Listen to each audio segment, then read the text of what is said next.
Mild cringe is a strange social phenomenon that balances between embarrassment, humor, and a slight sense of awkwardness that sometimes permeates us when we encounter something a little awkward, but not so much that we want to disappear from the face of the earth.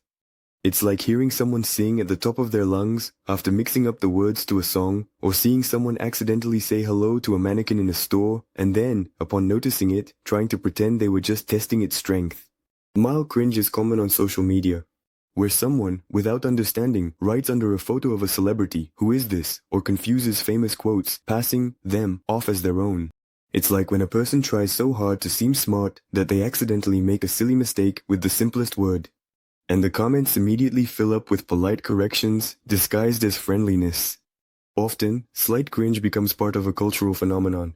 Let's remember the memes about douche-nails, which try their best to explain obvious things, or prove that the joke is not actually funny. But it's that very explanation that makes it even funnier. Interestingly, this phenomenon is not just social, but also biological. Scientists have found that when we witness light cringe, the mirror neuron system, which is responsible for empathy and the ability to put ourselves in someone else's shoes, gets activated. This explains why even casual viewers may experience a feeling of mild discomfort watching someone struggle to pronounce a complicated word, or when a person tries to seem smarter than they really are, or tries too hard to impress those around them. Historically, light cringe has always existed.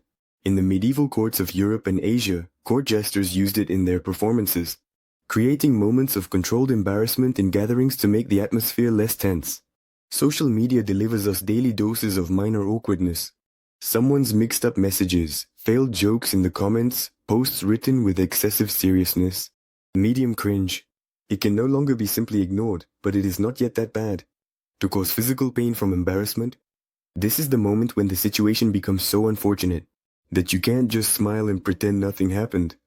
For example, when a person makes a bold statement but instantly contradicts themselves with their own careless remark, or when someone confidently mispronounces another person's name, completely oblivious to their quiet annoyance.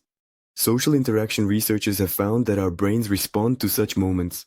Almost in the same way it reacts to physical danger, the areas responsible for stress get activated, cortisol levels rise, and sometimes even heart rates increase. Medium cringe is often encountered in everyday life and is especially pronounced in public situations. If a person tries to make a joke in a group but no one laughs, and an awkward silence follows, during which they desperately try to fix the situation with another joke. An even more awkward joke. History has seen many instances where medium cringe became a true cultural phenomenon. Let's remember public speeches by politicians who forgot their speech text, and their desperate attempts to improvise only made things worse. Or the famous interviews where stars tried to seem smarter than they are, but ended up saying outright nonsense that quickly became memes. These also include music concerts where singers forget the lyrics to their own songs and try to cover it up with awkward dancing. Or sports commentators who get so caught up in their speech that they accidentally start saying absolute nonsense, not noticing the audience's reactions. A special kind of middle cringe is a failed attempt to appear cool. For example, when an adult tries to speak in youth slang, but does it so unnaturally that even the most patient listeners start to suffer, or when someone tries to pass themselves off as an expert in a topic where they only have superficial knowledge, the audience can literally feel the moment when their arguments start to fall apart. Hard cringe is no longer mild embarrassment or harmless awkwardness, and a powerful blow to one's sense of shame that makes the viewer physically cringe from secondhand embarrassment. This is when the situation is so unfortunate that it cannot simply be ignored, and its consequences will haunt you for many years to come. It is the hard cringe that creates the stories that people remember in the middle of the night, covered in a cold sweat. This is a public speech in which a person was too confident in himself but forgets the words and starts to talk nonsense. Nonsensical drivel, trying to save face.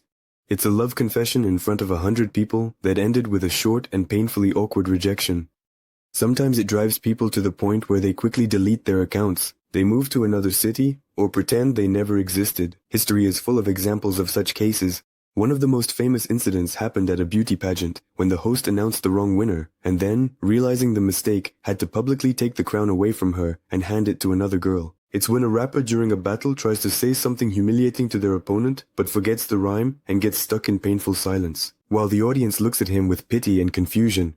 It lurks in every misplaced word, in every overrated talent, in every moment when confidence flies away. If a light cringe can be dug through with a smile, and a medium one can simply be forgotten, then a hard one remains forever, embedding itself in memory like a splinter. It doesn't let go because its consequences live not only in your head, but also in the memories of others. People who witnessed it carry that moment with them, retelling it to friends, discussing it over dinner, turning it into a meme, and thus giving it immortality. It doesn't just happen, it cuts into reality, leaving an indelible mark. The irony is that it's impossible to avoid it. Extreme cringe is when the very fabric of reality wrinkles from what's happening, and the air in the room becomes so thick. It's a state where breathing becomes impossible. It's a state where you not only want to turn away, or hide, and the feeling of shame is so intense, it feels like it has taken on a physical form and is suffocating everyone present. The body reacts to extreme cringe. Like a threat, your heart rate quickens, your palms become sweaty, and your consciousness is caught between the desire to immediately run away and the painful inability to tear yourself away from the spectacle. In Japan, for example, there is an entire genre of TV shows where participants voluntarily undergo the most awkward situations possible, and viewers evaluate their ability to save face. But real extreme cringe is when you yourself become a spectator and an actor. At the same time, as in the case of viral videos, where people do not realize that they are being filmed, they do something so absurd that it becomes art. In 2007, an experiment was conducted in Norway. A group of people was placed in a room where they had to read their childhood poems aloud, in front of strangers. The reaction was so intense that some participants literally fell to the floor, unable to cope with their emotions. This proves that cringe, it's not just a reaction, but a powerful social mechanism that can both unite and destroy. In the age of social media, extreme cringe has become a currency of attention. The more ridiculous the situation, the higher the chances of it going viral. But there is also a downside. A 2021 study showed that constant exposure to cringe content can cause feelings of anxiety and even depersonalization. In some therapeutic practices, patients are deliberately placed in awkward situations to help them overcome the fear of judgment so they can feel more confident. Extreme cringe is not just pushing the boundaries of awkwardness. It's a leap into the abyss of social hell, where every second feels like an eternity, and every detail of the situation seems deliberately crafted to make you feel like your soul is leaving your body. It's a phenomenon that can be compared to an emotional Chernobyl. The explosion is so powerful that its effects are felt even years later. In Japan, there is a rare phenomenon. It's called kimurabita, referring to people who are so afraid of awkwardness that they prefer complete isolation from society. In 2015, an experiment was conducted in Germany where participants were shown recordings of extremely awkward situations and then their empathy levels were measured. The level of empathy? It turned out that those who reacted the most strongly to cringe had an increased capacity for empathy. But extreme cringe isn't always a bad thing. In some cultures, like among the Kwakiutl tribe, public humiliation was used as a way to strengthen social bonds through a collective experience of shame. However, there is also a downside. A 2023 study showed that constant exposure to extreme cringe can lead to the development of anxiety disorders and even post-traumatic stress. However, there are those who find liberation in this. For example, in some online communities, people specifically share their most embarrassing moments to turn pain into connection with others. It's not just an emotion, it's a window into the darkest corners of the human psyche, where fear, shame, and laughter merge together, creating something that is impossible to forget. The Cringe Gap is a dive into an emotional vacuum where time stops and every cell in your body screams to escape, but there's nowhere to run because you're already at the bottom. It's a state where shame stops being an emotion and becomes a physical reality. It's as if you've been swallowed by a black hole where there's no light, only the endless echo of your mistakes. The historical root of this phenomenon can be found in medieval practices of public penitence, when people were forced to stand in the central square while the crowd threw rotten vegetables at them. But if back then it was a ritual, then the cringe abyss is a spontaneous collapse of social reality. Scientists from Oxford in 2022 found that experiencing a cringe gap causes such a strong release of adrenaline that some people literally lose the ability to move, as if their brain turns off the body to protect itself from injury. In 2019, an experiment was conducted in Denmark where participants were shown recordings of the most awkward situations, and then their physiological reactions were analyzed.